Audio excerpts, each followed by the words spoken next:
C'est du jamais vu depuis 2012. Les prix à la pompe atteignent des sommets. Si le prix du baril ne cesse de grimper, c'est désormais l'augmentation continue des taxes sur le carburant qui est pointée du doigt. Les automobilistes ne cachent plus leur ras-le-bol. Pétition en ligne, appel au blocage des routes. Partout en France, la colère gronde. En face, le gouvernement assume au nom de la lutte contre le réchauffement climatique. Nous avons donc voulu répondre à la question qui fâche. Hausse des taxes sur le carburant, jusqu'où ira la révolte? 15% d'augmentation pour l'essence et 23% pour le diesel. Depuis un an, faire le plein coûte de plus en plus cher. Là, ce qu'on constate et qui est inédit, c'est que le gouvernement a décidé des hausses annuelles des taxes jusqu'en 2022. Ces hausses, elles sont conséquentes et elles s'ajoutent à la hausse du prix du baril de pétrole. Tout cela crée un cocktail explosif pour le pouvoir d'achat. Résultat, la hausse des prix du carburant n'est pas sans conséquence sur le quotidien de chacun d'entre nous. Direction, la Bretagne. Anne-Claire est infirmière libérale dans la campagne rennaise. Ses journées commencent très tôt le matin. Pour ses visites, elle parcourt de longues distances. Moi, je fais à peu près 2000 km par mois pour le travail, donc ce qui fait à peu près 3 pleins. Avant la hausse du carburant, j'avais à peu près 210 € mensuels de carburant. Là, j'arrive à 230, 240 € mensuels de carburant uniquement pour le travail. C'est décevant parce que on se lève tous les matins pour aller soigner des gens et en fait, on est de notre poche. Pour nous, en fait, dès que le carburant augmente, voilà, on perd de l'argent. Comme Anne-Claire et ses patients, 20 millions de Français vivent en zone rurale. Tous sont très dépendants de leur voiture. Pour protester contre la hausse du carburant, le maire d'une petite commune exige du gouvernement un gel des taxes.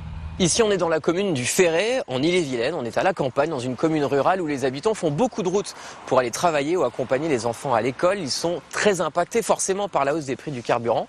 On a décidé d'aller rencontrer le maire de cette commune qui a voulu en toucher 2 mots il y a quelques temps au Premier ministre, Édouard Philippe. Qu'est-ce qui s'est passé avec le Premier ministre? Qu'est-ce que vous lui avez dit et qu'est-ce qu'il vous a répondu? Je lui ai dit que pour nous c'était plus vivable, c'était plus supportable et je lui demandais de stopper l'augmentation des taxes sur les carburants.